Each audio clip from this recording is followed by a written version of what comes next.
За бүгдээ сайн байцгаана уу? Ажлынхаа дундуур дараахан кейсийг хүлээж явахдаа лайв хийж тийм үү гэж бодлоо. Монголд одоо орой болж байгаа хаа. Тэгээд зүгээр л тийм ч чухал зүйлийн тухай биш, зүгээр бодлуудаас хуваалцах гад лайв хийж байна. За би юу энэ бижиг яагаад хийж ийнэг вэ бас Монголдо сувлагч хийж байгаа шүү. Сувлагчийн лицензтэй, дипломтой ийм хүмүүс маань одоо заавчгүй Америкгүй ер нь та бол ямар ч хэл сураад дуртай орн руугаа явах боломжтой шүү гэж хэлэх гэж урам өгөх гэж би надаас зүгээр санаа аваа те. Ямар ч санаа авч болно шүү дээ. Тэгээд тийм хүмүүсийг би дэмжих гэж ингэж хийж байгаа шүү. Ягаад гэвэл бид бүгдээрээ мөнх биш. 100 жилийн дараа хэд та би яланч байхгүй. Тийм болохоор би бас өөрөө хичмхий хүн л дээ. Тэгээд анхандаас ер нь ийм юм хийж дэмий юм уу даа гэж боддог байсан. Гэхдээ одоо ер нь юунаас ч ичгэвдээ. Хинд юу ч буруу хийгээгүй юм чинь. Тэгээ яг надаас зүгээр санаа авах хүмүүс нь аваасаа гэсэндээ иймэрхүү зүйлүүдийг тавьдаг, иймэрхүү бичлэгүүдийг хийгээд байгаа шүү. Тэгээ бид нар бүгдээ 100 жил наслахгүй шүү дээ. Тэгээд өнөөдөр би хаамаа нүтгэхгүй ингээд явж байгаа болохоор бид нар өөртөө ингээл мөнх амьдрын гэж боддог. Гэтэл ч ингээд өхлийн өмнө, хүнд өвчтний өмнө бид нар одоо амьдралыг ойлгодог те.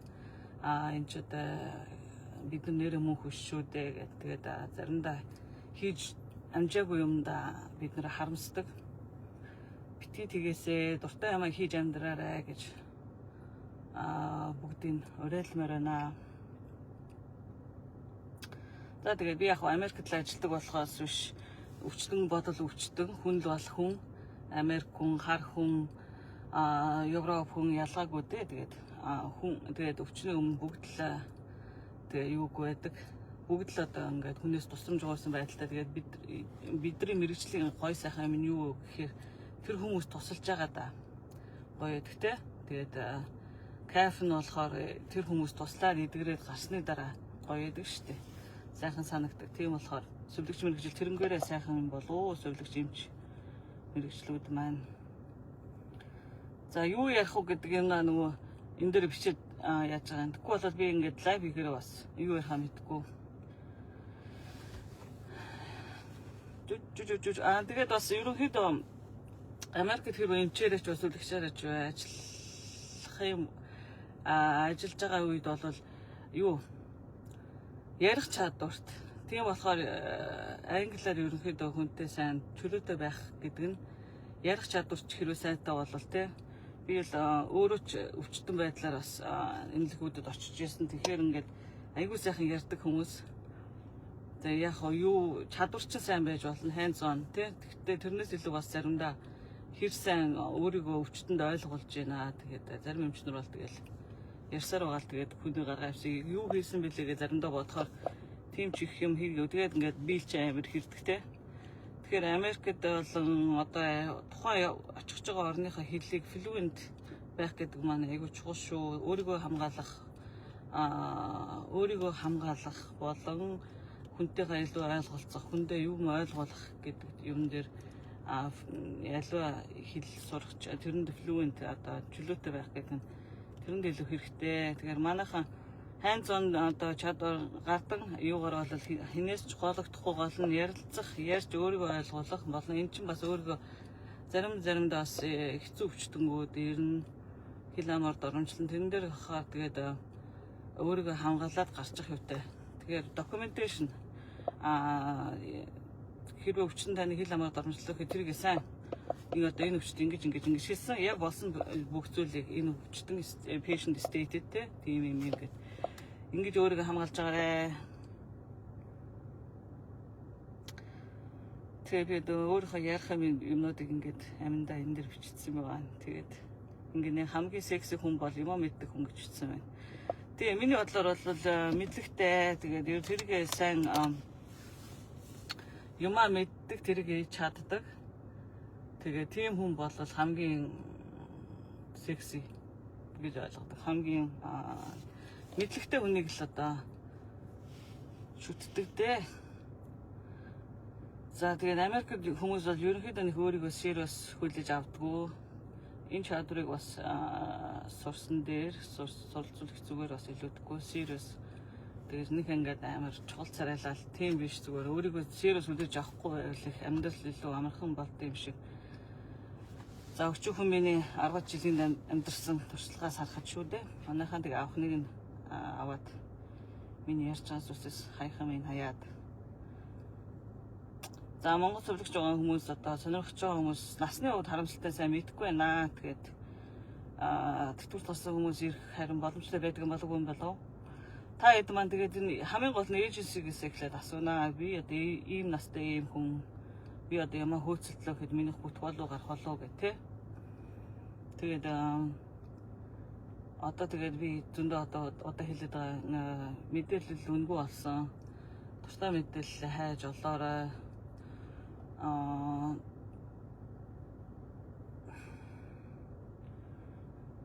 За тэгээд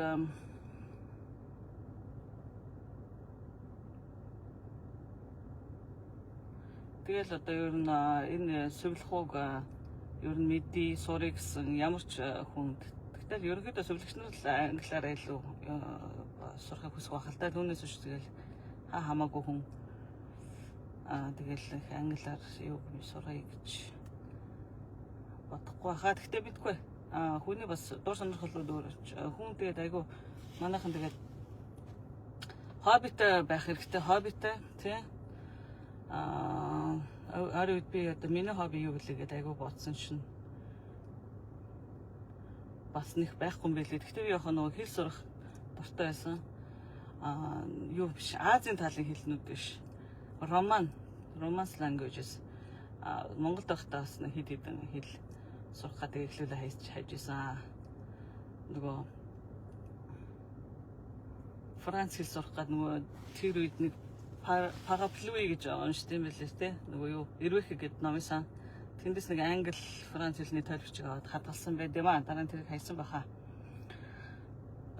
Тэгээд бас франц хэлийг тэгээд сурахгүй орчихсан. Тэгээд бас нэг герман руу бас нэг сонирхож байсан юм аа.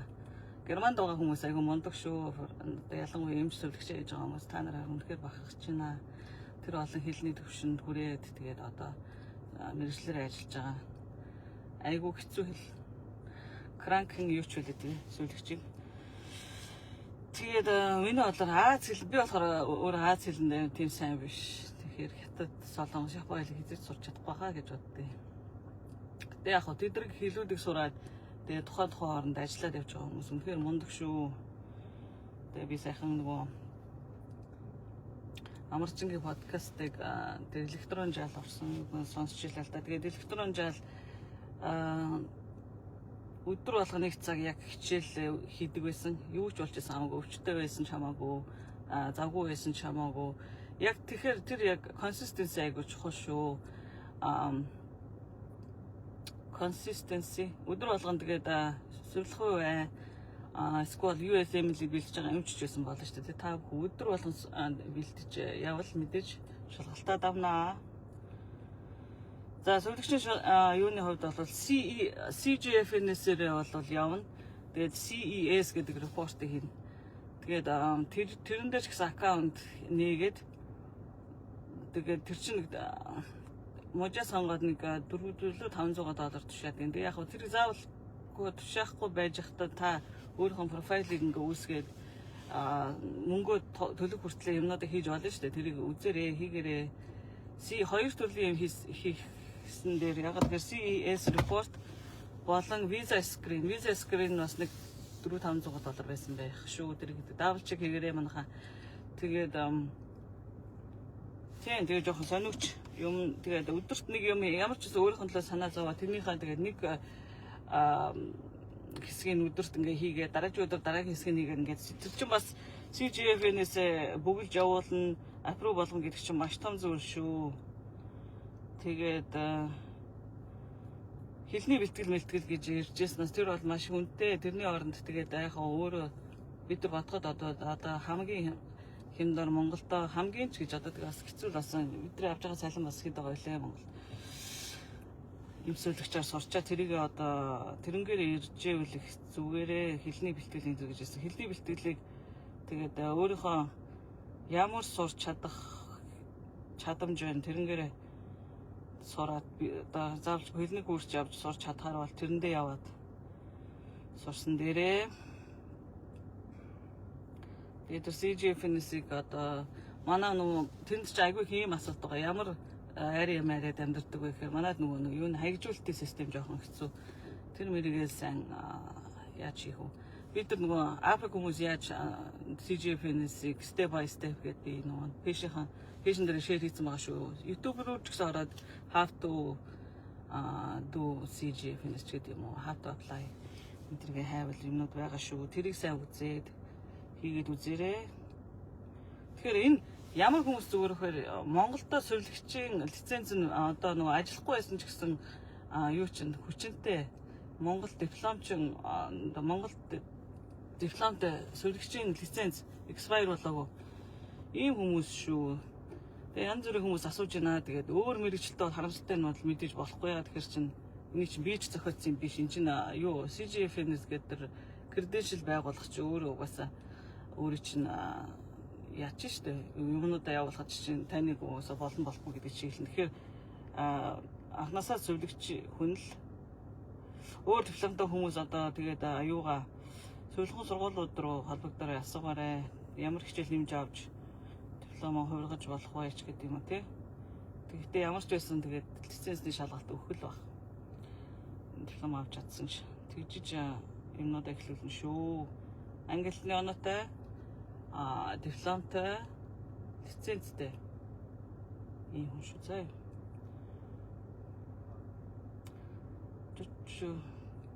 Тэгээ энд болохоор нэг тийм эмнэлгийн жуух, эмнэлгийн тэргүүн мэргүүн гэсэн шагналуудыг бол тийм төстэй шагналуудыг болоод өгдөг. Энд би сая өчигдөр нэг Daisy Awards гэдэг тэр л одоо зөвлөгч нарын correct me if I'm wrong. Би буруу ярьж байлаас миний бодлоор бол тэр л зөвлөгч нарын хамгийн том одоо шагнал тийм манай одоо юутай бол харьцуулбал арай өөр л дөө. Тэгээд хүмүүний бас юу өөр байд юм байна. Ингээд энд бас би одоо жишээ татаад би нэрийг оруулаагүй учраас гайг байх гэж бодож байна. Олон жил нөгөө амьдэрсэн Монголд зөвлөгч байсан хүмүүс маань тэгээд ингээд өөр мэргэжил сонгоод тэгээд одоо би энэ пэйжийг явуулж гиснээс хойш асуусан. Одоо би яах вэ гэдэг.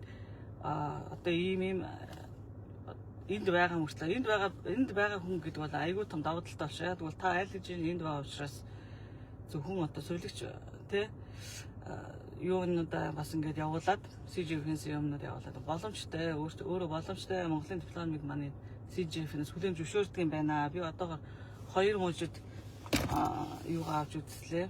Монгол дипломороо Иллинойс болон Калифорни. Тэгэхээр ингээд боддог юм байна гэхэд тэгэхээр хүн одоо холбогдсон сайн хэрэг гэвч одоо тэр хүн өөрийнхөө төлөө юу ч хийхгүй байна. Тэгэхээр ингээд хүний бас ийм priority өөр өд юм байна да гэж би бодож илээ. Заавалчгүй ингээд хүмүүс начиг бодох албагүй юм байна.